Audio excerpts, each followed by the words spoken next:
o STJ, o Superior Tribunal de Justiça, vem entendendo que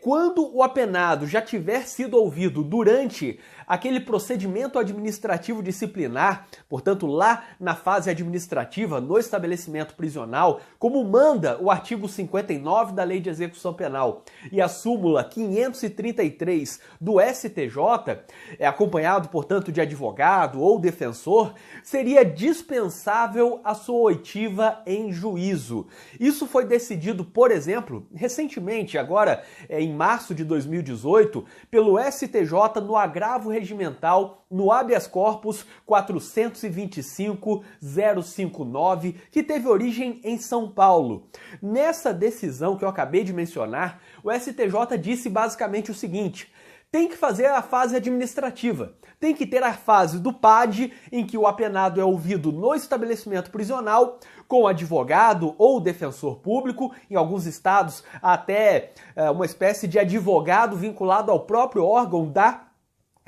do sistema carcerário, o órgão de administração penitenciária,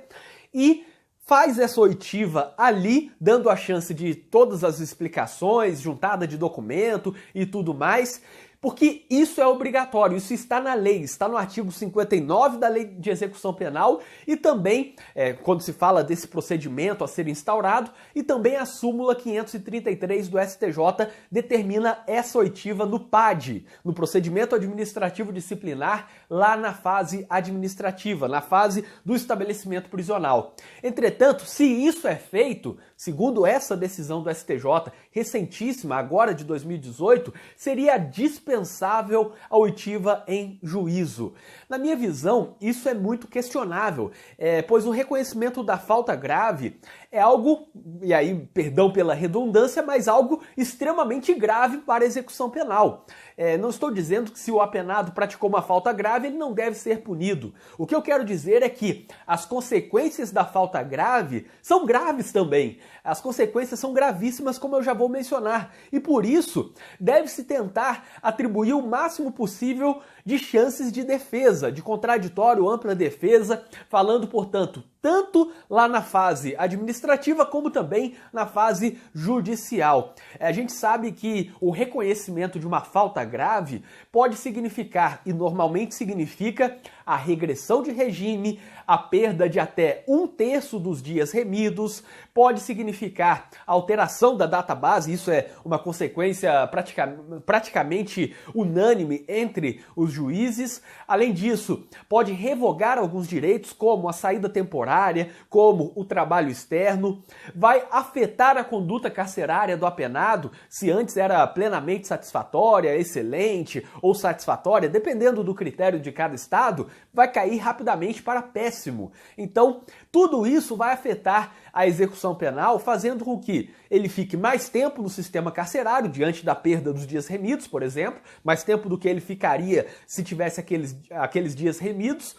que ele fique num regime mais grave, que tenha vários obstáculos, como por exemplo a não possibilidade de saída temporária, de trabalho externo, e até para conseguir alguns direitos como o livramento e a progressão, ele terá uma conduta carcerária péssima durante algum tempo até se recuperar. E tudo isso demonstra a gravidade da falta grave, do reconhecimento da falta grave. Assim, nada mais correto do que possibilitar que o apenado tenha o máximo possível de chances de se defender, que ele seja interrogado pelo juiz da execução penal, que é o juiz natural para aplicar todas essas medidas que eu mencionei. É óbvio que algumas dessas medidas, até em caráter administrativo, podem ser aplicadas, ou há estados em que se entende que o administrador do presídio poderia aplicar algumas dessas consequências diante da falta grave, como por exemplo a revogação da saída temporária ou a revogação do trabalho externo. Mas